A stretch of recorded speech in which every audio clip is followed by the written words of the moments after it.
We no longer also have the guarantee capacity to import the power that they want. But these customers, these are mining companies, large industrial mining customers, they are actually making profits. After-tax profits, huge profits. But the government and ZESA, they're taking a plunge in underwriting their energy risk, because we are not even using 1% of that energy, if at all, as a government or as ZESA. We're just going to buy it, to give to a corporation that has got a huge balance sheet, 10 times stronger than our own, and we're making losses. Now, this cannot work, and this will not work. I can't speak for all the countries, but I think that the pressures are similar. They may vary in extent, but they are similar. We as economies, we as public utilities, can no longer afford, when you care to think of it, taking the risk to supply energy to multinational corporations, mining, industrial, and others, which have balance sheet capacity stronger than our own. What does that mean? It means that we must subscribe to the efforts to liberalize the markets that we operate in. I have no problem we've inspired in this country the establishment of what we call an intensive energy users group. Initially, there are 22 companies that will come together to form a consortium, and we said, look, we shall open the red carpet. We shall give you the protocols to go to EXCO, to go to NAMPA, to go to anywhere to source your energy. Even locally, we shall assist you to source directly from local IPPs. We just play a role of managing the dispatch, wheeling, and so forth, the transmission use of system services for which we get positive income. We charge a service and get paid. We no longer, so to us it's a win-win, potentially a very significant win-win situation, whereby we no longer have to suffer to underwrite someone else's risk, and we no longer have to have tariff losses, because they are going to negotiate their own tariffs.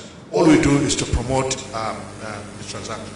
So that is perhaps, if there's anything that I wanted to really emphasize in my notes to this assembly, it's the points that I also discovered are going to be material in our ability to access the billions and billions of dollars being offered by Africa to transition to climate change.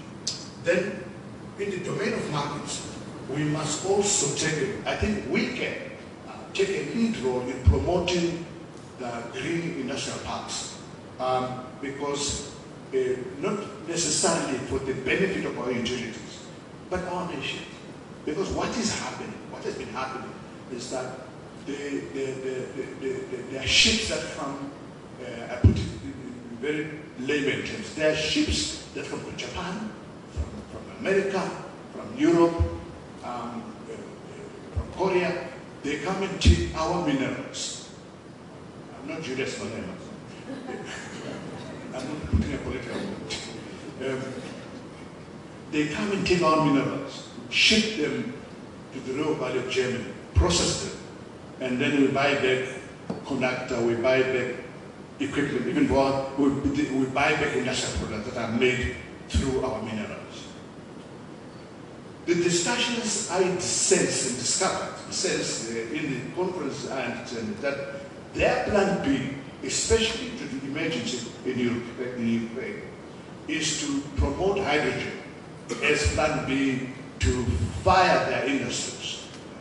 Because hydrogen can be green, and they want green hydrogen to fire their industry. So they would come to our big resources. Mozambique, for instance, talks about 180,000 megawatts of potential, most of it green energy.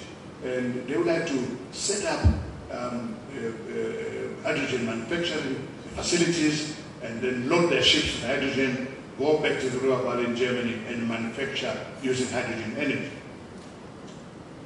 My question, or our question is, why do we have to see ships taking not only our minerals, but also our green energy?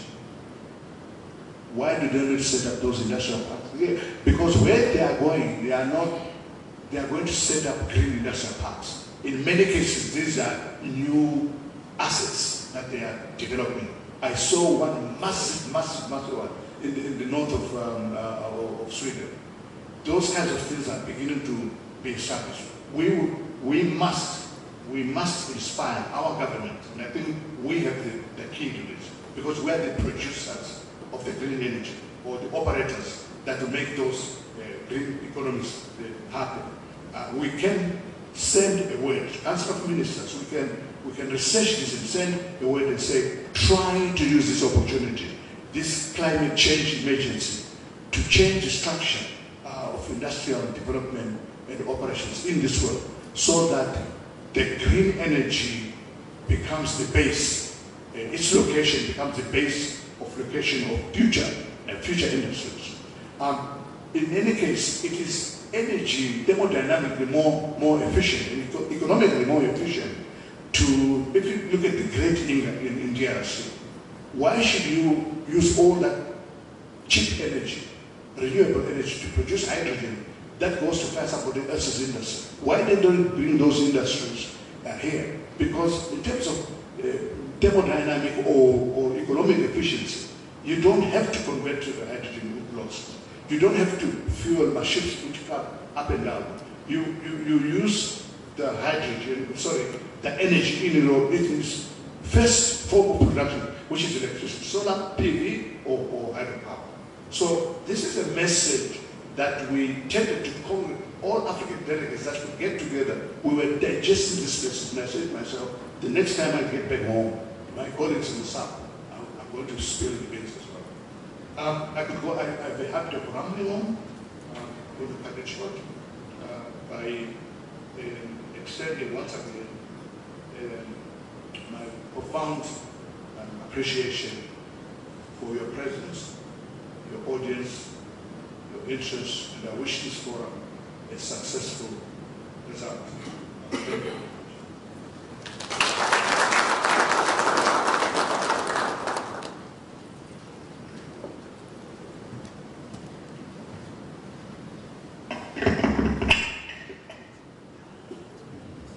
Thank you very much. Can we give him another round of applause? I think we had the wisdom, we had it all, that the future is green. Also had that, at the point that when SAPP was formed, I was also the director of ceremonies at that time. Just saying. And most importantly, he mentioned that the destiny of the billions, or rather millions of people in Southern Africa lies in us in this room. And it's the time to take, especially in this meeting, to discuss about the options that are there so that we all achieve universal access Vision 2030. Thank you very much. Now I'm going to invite the chairperson of SAPP, Engineer Victor Pan, also to give us his remarks. Engineer, you're welcome, sir.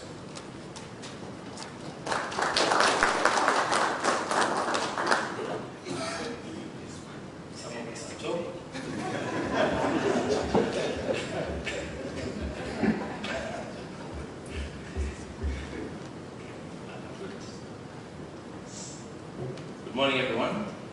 Good morning. When those with deeper history, more wisdom have spoken before you, you basically have very few things to say. But that will not stop me from welcoming you as well to this wonderful occasion, succeeding the COVID. I'm hoping that from this sitting today, we shall grind into more milestones for a better SAPP, because SAPP is the nerve center and should be the nerve center of this green energy harnessing of the actual energy services that we provide in the SAPP region. There is an adage which goes, when successes have been sung and people have celebrated, that is actually the end of that success. If it does not add value to today's motion.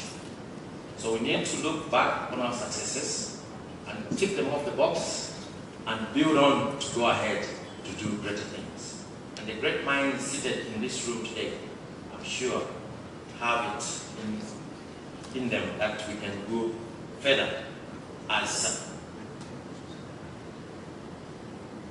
Goalposts will keep changing. Just last year, nobody talked core. Nobody wanted to talk about core. And I hear somewhere in this world, people are firing back the plants. And the plants are actually running as we sit here today. We should be ready for these drastic changes. And we should prepare our minds to be able to face them head on as they come. And if we remain united as SAPP and keep our goals straight and clear vision that we actually want to attain, we shall not be moved. We shall remain strong and we shall keep going. The Secretariat has done a good job to keep SAPP warm even through the COVID. Thank you very much, the Director and team. And of course the SAPP members have continued to provide the support that they're supposed to. And when I was looking at part of the documents a few days ago, I noted that almost everyone is up to date, except maybe one or two, which is very, very good. And that is how we should proceed in this agenda. Someone said, wisdom is knowing you've taken in too much. Then you are wise. When you just know you have taken in too much, you are wise. Discernment is to know when to let go. It means you have discerned that this thing doesn't work. Let it go. That's being wise. Maturity is knowing how to manage, pulling back your commitments without disappointing yourself first and others second. SAPP should put itself first and others second. Even as you pull back on the core, even as you harness the solar, make sure you don't disappoint yourself and others last. Fulfillment is not feeling guilt about putting yourself first. SAPP must put itself first, and I should not go further than that. Just want to welcome you and ready for the meeting. Thank you very much.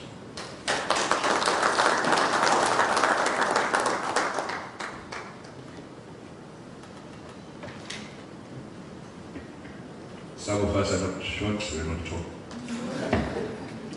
Thank you very much, Chairperson. I think you had it all.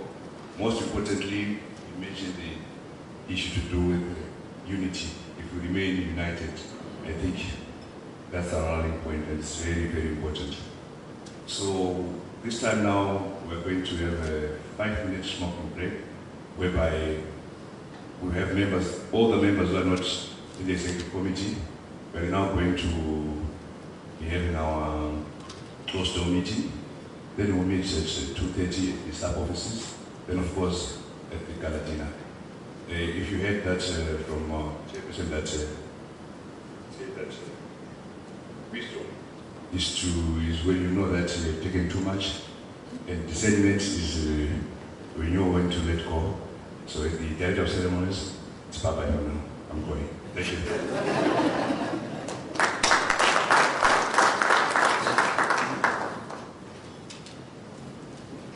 So we can go have a 5-minute break so that we can rearrange. Thank you.